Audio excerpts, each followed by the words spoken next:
এই প্রশ্নটি একজন আমাকে পাঠিয়েছিলেন যে তুমি নিজেকে সফল বলে মনে করো। ইন্টারভিউর যদি এই প্রশ্নটি করেন, এটা খুব ভালো একটি প্রশ্ন। তুমি কি নিজেকে সফল বলে মনে করো, মানে তোমার ব্যক্তিগত জীবনে, বা এই যে তুমি এতদূর পর্যন্ত এসেছো পরীক্ষা দিয়ে, তুমি কি নিজেকে সফল বলে মনে করো? এর উত্তর কিভাবে দেওয়া যাবে?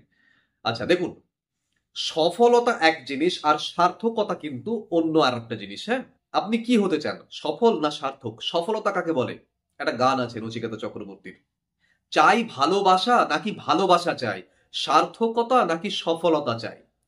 চাই ভালোবাসা, ভালোবাসা মানে কি, বড় বাড়ি, ভালো বাসা, বাসা মিন্স নিড বা আহ, ঘর আর কি। হ্যাঁ, তো চাই ভালোবাসা মানে বড় বাড়ি চাই, নাকি ভালোবাসা চাই, সার্থকতা নাকি সফলতা চাই। তো ওই যে বড় বাড়ি, ফ্রিজ টিভি গাড়ি বাড়ি, হ্যাঁ, চাওয়া মানে দরকারি ফ্রিজ টিভি গাড়ি বাড়ি, এই যে ফ্রিজ টিভি গাড়ি বাড়ি এইগুলো হচ্ছে সফলতার উদাহরণ। আর সার্থকতা, সার্থকতা কাকে বলে?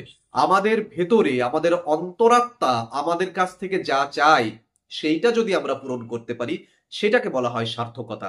এই ফ্রিজ টিভি গাড়ি বাড়ি আপনারা প্রত্যেকে বুকে হাত রেখে বলুন, আপনাদের অন্তরাত্মা কেউ চায় না, আপনাদের অন্তরাত্মা অন্য কিছু চায়। আমরা ফ্রিজ টিভি গাড়ি বাড়ি চাই এবং পেয়েই সেটাকে বলি বা অর্জন করেই সেটাকে বলি যে আমরা সফল হয়ে গেছি। আমরা কেউ সার্থক হতে পারি না। ঠিক আছে, সার্থক হবার জন্য আমাদের অন্তরাত্মা যেটা বলছে, আমাদের অন্তরাত্মা বলছে ছাদের উপরে গিয়ে আকাশে তারা তারা গুনি, হ্যাঁ, বা আমার ভালোবাসার মানুষটিকে সাথে করে একটু সূর্যাস্ত দেখি। শান্তি, অন্তরাত্মা সবসময় শান্তি খোঁজে। আমরা শান্তি দিই না, বরং অশান্তির পিছনে ছুটি। যার যে ছুটে চলার কোনো শেষ নেই, সেই দিকে ছুটে চলি এবং নিজের অন্তরাত্মাকে আরো অশান্ত করে তুলি। তো আপনাকে যখন জিজ্ঞাসা করছে যে আপনি কি নিজেকে সফল বলে মনে করবেন বা মনে করেন, তাহলে কি হবে উত্তরটা?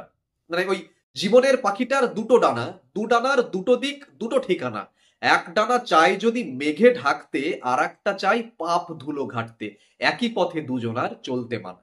নচিকেতা চক্রবর্তীর গান। আমি নচিপন্থী মানুষ, আমাকে আমি এগুলো হয়তো কোট করছি, হ্যাঁ, এগুলো আপনাদের কোট করতে হবে না, আমি বোঝানোর জন্য বলছি। উত্তরটি তাহলে কিভাবে দেবেন এবার বলি। এরকম বলে শুরু করুন, স্যার আমি না সফলতার পিছনে ছুটি না, আমি আসলে সার্থক হতে চাই। আমি নিজে কতটা সফল হতে পেরেছি জানি না, কিন্তু সার্থকতার পিছনে আমি কিন্তু এখনো ছুটি এবং আমি বিশ্বাস করি আমার লক্ষ্য পূরণের পথেই আমি আছি। সফলতা মানে তো ফ্রিজ টিভি গাড়ি বাড়ি, এগুলো টাকা থাকলে হয়, আবার টাকা না থাকলে হয় না। হ্যাঁ, কিন্তু জীবনের প্রতিটি ধাপে আমি এমন নতুন কিছু শিখছি, বাধা পেরিয়ে পেরিয়ে এগোচ্ছি।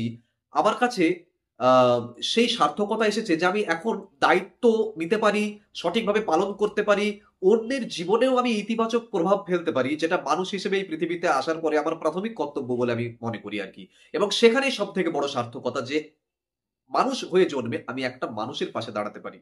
আমি যদি সম্পূর্ণটাই নিজের কথা ভাবি, আমি যদি সবসময় আত্মকেন্দ্রিকতা নিয়েই কাটিয়ে দিই এবং আশেপাশের মানুষ কি করছে না করছে, তারা কোন দুরবস্থার মধ্যে আছে আমি যদি না ভাবি, আমার মনে হয় আমি ফ্রিজ টিভি গাড়ি বাড়ি দিয়ে আমি প্রচুর সফল হলেও আমার জীবনের কোনো সার্থকতা থাকবে না। তাই স্যার আমি সফল হতেও চাই না, আমি সার্থক হতে চাই স্যার। এসব উত্তর বলবেন, তারপর মজা দেখবেন, শুধু ইন্টারভিউয়ের এক্সপ্রেশন দেখবেন। ধরুন ইন্টারভিউ আপনাকে জিজ্ঞেস করা হলো, বই পড়ার অভ্যাস মানুষের কমে যাচ্ছে, যারা মোটামুটি আগে একটু বই টই পড়তো এখন অডিও বুক শুনে নিচ্ছে। আপনি কি এটাকে ঠিকঠাক চোখে দেখেন? মানে বইয়ের রিপ্লেসমেন্ট কি অডিও বুক দ্বারা সম্ভব? উত্তর কি হবে?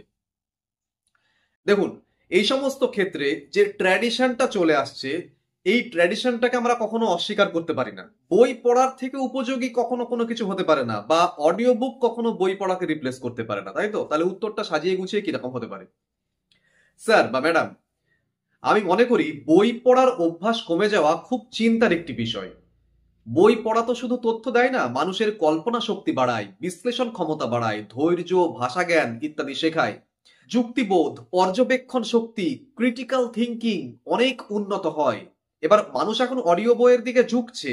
অডিও বই দিয়েও এগুলো পাওয়া যায় ঠিকই, কিন্তু বই হাতে নিয়ে পড়ার আনন্দ, তার মনোযোগ, তার যে গভীরতা এবং নতুন বইয়ের পাতার যে ঘ্রাণ, তা কখনোই অডিও বুক থেকে পাওয়া যেতে পারে না স্যার। আমি অডিও বুককে নাকচ করছি না বা পুরোপুরি ভুল কিছু বলছি না। অনেক ব্যস্ত মানুষ আছেন, অনেকের দৃষ্টির শক্তির সমস্যা রয়েছে অনেকের, তাদের জন্য অডিও বুক ঠিক আছে। কিন্তু আমি বিশ্বাস করি একটি শিশুর জন্য সব থেকে বড় বন্ধু হতে পারে তার বই। বই পড়ার অভ্যাসে তাকে উৎসাহিত যদি করতে পারি আমরা, তাহলে তারা সব থেকে বড় যে উপকারটা হবে সেটা মোবাইলের উপর থেকে তাদের আসক্তিটা কমবে। মোবাইল যে তাদের যে সমস্ত ক্ষতি করছে তাদের চোখের, তাদের মনের, সেই সমস্ত ক্ষতি থেকে আমরা সর্বপ্রথমে একটি শিশুকে যেভাবে আমরা বাঁচাতে পারি তার প্রথম উপায় হচ্ছে তার হাতে বই ধরিয়ে দেওয়া, এবং সেই বই ধরিয়ে দিতে গেলে তাকে বই ধরাবো আর আমি নিজে মোবাইল হাতে নিয়ে পড়ে থাকবো সেটাতে হবে না। সুতরাং অ্যাজ এ টিচার আমাকে আগে বইয়ের প্রতি আকৃষ্ট হতে হবে। আমি বাবা হিসেবে, শিক্ষক হিসেবে বা যে কোনো রূপে আমি সবসময় বই পড়াটাকেই প্রেফার করব, এবং বাচ্চারা সবসময় দেখেই শেখে। বাড়িতে বা স্কুলে যখন বাচ্চা দেখবে যে তার অভিভাবক বই পড়ছেন, সঙ্গে সঙ্গে তার মনের মধ্যেও সেই বই পড়ার প্রতি অনুভূতি জাগবে এবং মোবাইলের থেকে আসক্তি কমবে। জন্মদিন বা যে কোনো অনুষ্ঠানে বই উপহার দিতে হবে। অডিও বুক কখনোই বই পড়াকে রিপ্লেস করতে পারে না। একটি একটি বই তাতে যে উপহার হিসেবে লেখা থাকে যে স্নেহের অমুককে একটা নাম, হ্যাঁ, সেটা কিন্তু সারা জীবন থেকে যাচ্ছে। এই স্মৃতিটাও কম মূল্যবান নয়। সুতরাং একটা ফিজিক্যাল বইয়ের কপি একটা আলাদাই ব্যাপার।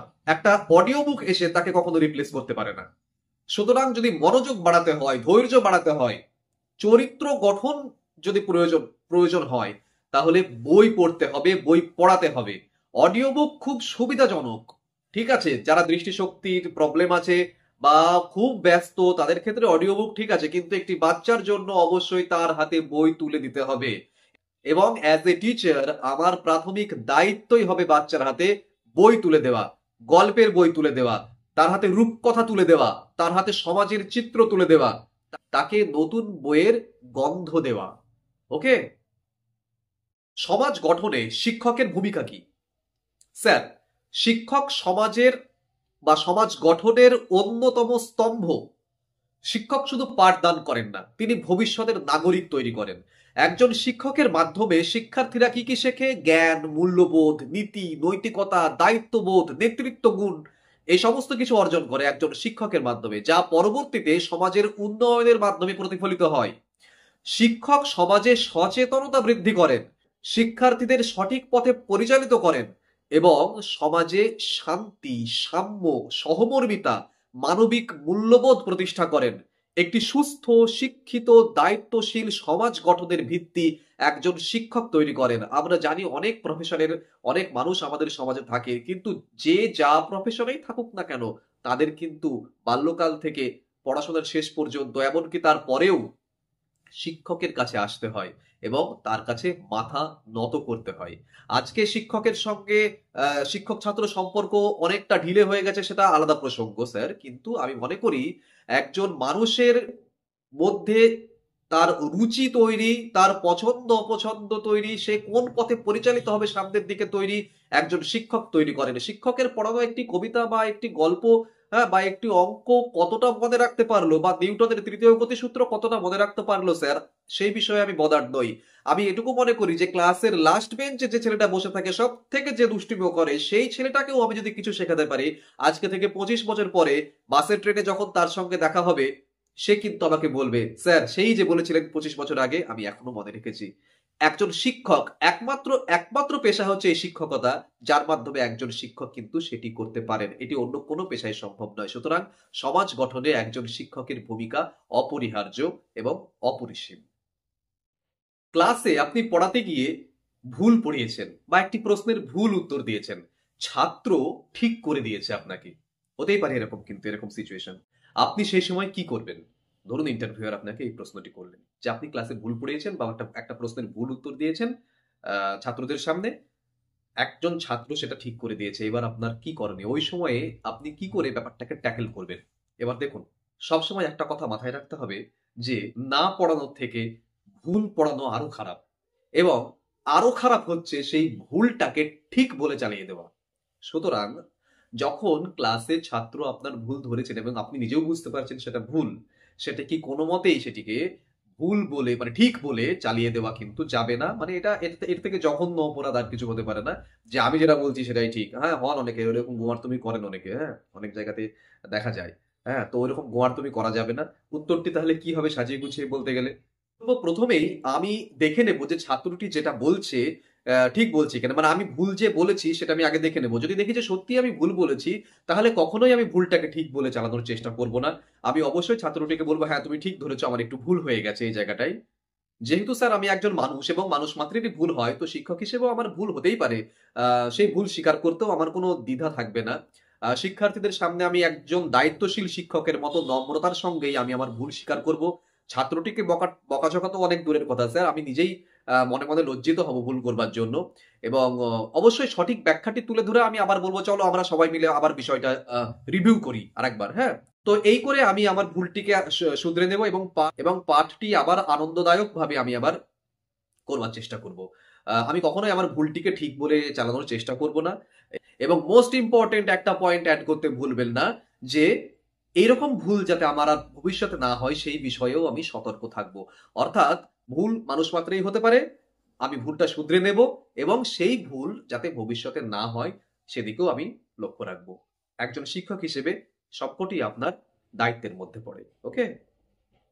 আজকের ভিডিও এই পর্যন্তই। স্ক্রিনে দেওয়া এই নম্বরে আমার সঙ্গে যোগাযোগ করতে পারেন। যেকোনো ইন্টারভিউ সংক্রান্ত প্রশ্নোত্তর তৈরি বা যেকোনো পরামর্শের জন্য আপনারা হোয়াটসঅ্যাপ করতে পারেন। ভালো থাকবেন। দেখা হচ্ছে পরের ভিডিওতে। টাটা।